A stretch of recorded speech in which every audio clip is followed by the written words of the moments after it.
नमस्कार, मैं ललित प्रजापति। और सबसे पहले सोने चांदी के दाम की बात कर ली जाए। सोने में थोड़ा सुधार हुआ है, हालांकि चांदी के जो दाम हैं वो फिर से फिसले हैं। मुंबई, चेन्नई, कोलकाता, क्या यहाँ पर स्थिति है? 24 कैरेट सोने की कीमत 1,61,900 रुपये प्रति 10 ग्राम के भाव पर पहुंच गई है। और दिल्ली के सराफा बाजार की बात की जाए, 1,000 रुपये का इजाफा है। सोने से उलट जो दूसरी कीमती धातु है चांदी, अ, इसमें जो आज की तारीख थी उसमें थोड़ी गिरावट दर्ज की गई है। जानकारों का भी मानना है कि सोना जो है वो धीरे धीरे अपने आप को करेक्ट कर रहा है, संभल रहा है, उसकी स्थितियों में सुधार हो रहा है, ज़्यादा गुंजाइश उसकी है। तो विस्तार से भी जान लेते हैं। दरअसल सोने की कीमत में लगातार तेज़ी है। 26 फरवरी की सुबह की बात कर ली जाए, राजधानी दिल्ली में 24 कैरेट सोना 1,62,050 रुपये प्रति 10 ग्राम पहुंच गया है। 1,62,050 रुपये प्रति 10 ग्राम। और मुंबई में कीमत 1,61,900 रुपये प्रति 10 ग्राम। एक दिन पहले की बात कर ली जाए तो 1,000 रुपये या लगभग 1% ये बढ़ा था। 1,64,200 रुपये प्रति 10 ग्राम इसकी कीमत हुई। मजबूत वैश्विक रुख, सुरक्षित निवेश वाले एसेट्स की खरीदारी जारी रहने से सोने की कीमत बढ़ी है।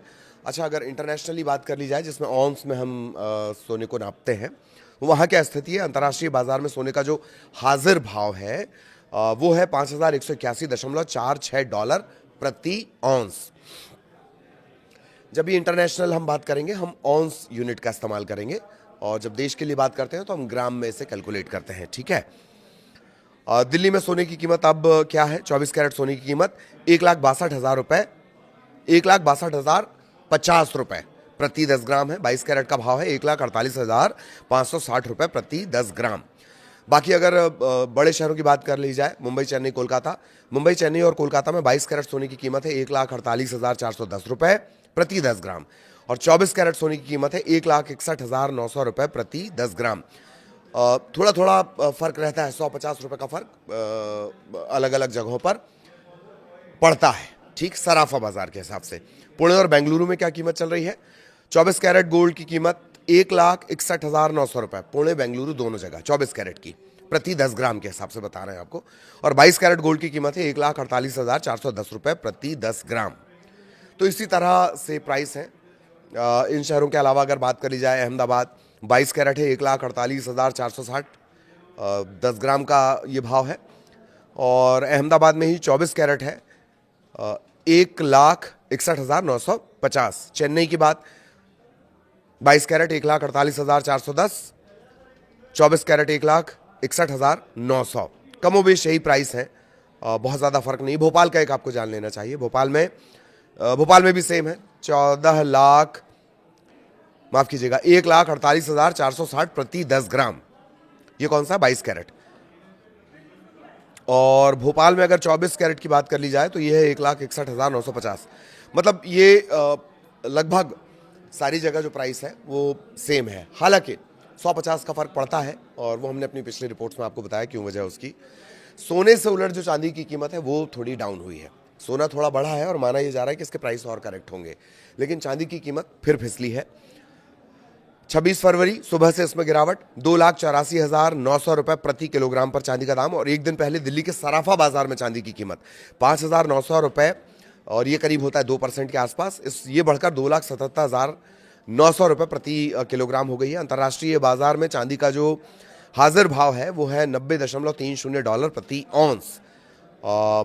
जनवरी में आपको पता ही है 4 लाख का हाई चांदी ने छू लिया था, और इसके बाद से जो डाउनफॉल शुरू हुआ तो वो फिर दोबारा प्राइस जो है चांदी के और सोने के करेक्ट नहीं हो पाए, दोनों के करेक्ट नहीं हो पाए। देखिए, चांदी और सोने पर सबसे ज़्यादा असर जो डालेगी वो चीज़ समझ लीजिए। पहले सोने की बात कर ली जाए। सोने वाले सारे फैक्टर चांदी पे भी इस्तेमाल होते हैं। सोने के साथ क्या फैक्टर इस्तेमाल होगा? टैरिफ। पहले से ही 10% की बात कही गई, 5% की बात की गई, फिर 10% और लगा दिया गया। तो ये मोटा मोटी जो 15% टैरिफ होगा, 15% टैरिफ क्या करेगा? ये मार्केट पे दबाव डालेगा। मार्केट पे दबाव डालेगा, जो उद्योगों के काम काज का जो खर्चा है वो बढ़ जाएगा, प्रोडक्शन कॉस्ट बढ़ जाएगी, शेयर मार्केट पर इसका असर पड़ेगा, शेयर मार्केट पर दबाव पड़ेगा, तो जो सोने का प्राइस है वो बढ़ेगा। और जितनी ज़्यादा अनिश्चितता आएगी, मसलन मिडिल ईस्ट में लगातार तनाव बढ़ा हुआ है, यूक्रेन और रशिया के जो हालात हैं वो आप सभी जान ही रहे हैं। जितना वैश्विक तनाव बढ़ेगा, प्राइस जितना वैश्विक तनाव बढ़ेगा उतना ज़्यादा सोने और चांदी में, ख़ास तौर पर सोने में इन्वेस्टमेंट होने लगेगा, क्योंकि सोना, ऐसे समझिए कि सोना सरकारों से परे है। सोने की जो अपनी वैल्यू रहेगी वो हमेशा रहेगी, ठीक। तो सोने का जो प्राइस है, जैसे ही तनाव बढ़ेगा सोने का प्राइस हाई होगा, डिमांड उसमें ज़्यादा हो जाएगी, लोग उसमें ज़्यादा निवेश करने लगेंगे, जिसे आप बार बार हम बोलते हैं सेफ हेवन, सुरक्षित निवेश। एक बात। दूसरी बात, जानकारों का ये कहना है कि हाल फिलहाल में कुछ दिनों के भीतर जो सोने की स्थिति है वो और ज़्यादा संभलेगी, यानी सोने का जो प्राइस है वो धीरे धीरे ही सही लेकिन बढ़ेगा।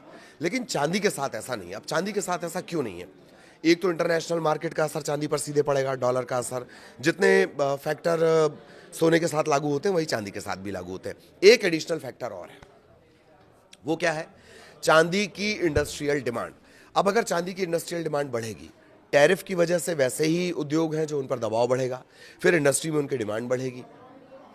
अगर ये स्थितियां रहेंगी तो चांदी के प्राइस फिर धीरे धीरे ऊपर चढ़ने लगेंगे, ठीक है। और या फिर जो सेफ हेवन की डिमांड है, या फिर ऐसा अचानक से कोई अनिश्चितता बन जाए, तब चांदी के दाम अचानक से बढ़ेंगे, यानी चांदी की खरीदारी लोग ज्यादा करने लगेंगे, डिमांड ज्यादा बढ़ जाएगी। और जैसे जैसे अस्थिरता खत्म होगी, स्थिरता आएगी, प्राइस जो रहेंगे वो डाउन होंगे। तो ये वो इंपॉर्टेंट फैक्टर है जो असर डालेंगे। माना यह जा रहा है कि सोने का प्राइस अब धीरे धीरे खुद को करेक्ट कर रहा है। आप लंबे अरसे से देख रहे हैं सोना धीरे धीरे ही सही आगे चढ़ रहा है। हालांकि चांदी कुछ कदम आगे जाती है, फिर कुछ कदम पीछे आ रही है, और मतलब प्राइस ऊपर जा रहा है फिर नीचे आ रहा है। तो ये चांदी में चल रहा है अस्थिरता, लेकिन सोना धीरे धीरे खुद को करेक्ट करना, यानी कि स्थिरता की तरफ सोना बढ़ रहा है। आगे क्या कुछ इसका अपडेट होगा वो भी हम आप तक पहुंचाएंगे। पूरे वैश्विक परिदृश्य का असर सीधे सोने और चांदी के दाम पर पड़ेगा। नमस्कार। जानकारों का ये कहना है कि हाल फिलहाल में कुछ दिनों के भीतर जो सोने की स्थिति है वो और ज़्यादा संभलेगी, यानी सोने का जो प्राइस है वो धीरे धीरे ही सही लेकिन बढ़ेगा। लेकिन चांदी के साथ ऐसा नहीं है। अब चांदी के साथ ऐसा क्यों नहीं है? एक तो इंटरनेशनल मार्केट का असर चांदी पर सीधे पड़ेगा, डॉलर का असर, जितने फैक्टर सोने के साथ लागू होते हैं वही चांदी के साथ भी लागू होते हैं। एक एडिशनल फैक्टर और है, वो क्या है? चांदी की इंडस्ट्रियल डिमांड। अब अगर चांदी की इंडस्ट्रियल डिमांड बढ़ेगी, टैरिफ की वजह से वैसे ही उद्योग हैं जो उन पर दबाव बढ़ेगा, फिर इंडस्ट्री में उनकी डिमांड बढ़ेगी। अगर ये स्थितियां रहेंगी तो चांदी के प्राइस फिर धीरे धीरे ऊपर चढ़ने लगेंगे, ठीक है। और या फिर जो सेफ हेवन की डिमांड है, या फिर ऐसा अचानक से कोई अनिश्चितता बन जाए, तब चांदी के दाम अचानक से बढ़ेंगे, यानी चांदी की खरीदारी लोग ज्यादा करने लगेंगे, डिमांड ज्यादा बढ़ जाएगी। और जैसे जैसे अस्थिरता खत्म होगी, स्थिरता आएगी, प्राइस जो रहेंगे वो डाउन होंगे। तो ये वो इंपॉर्टेंट फैक्टर है जो असर डालेंगे। माना यह जा रहा है कि सोने का प्राइस अब धीरे धीरे खुद को करेक्ट कर रहा है। आप लंबे अरसे से देख रहे हैं सोना धीरे धीरे ही सही आगे चढ़ रहा है। हालांकि चांदी कुछ कदम आगे जाती है, फिर कुछ कदम पीछे आ रही है, और मतलब प्राइस ऊपर जा रहा है फिर नीचे आ रहा है। तो ये चांदी में चल रहा है अस्थिरता, लेकिन सोना धीरे धीरे खुद को करेक्ट करना, यानी कि स्थिरता की तरफ सोना बढ़ रहा है।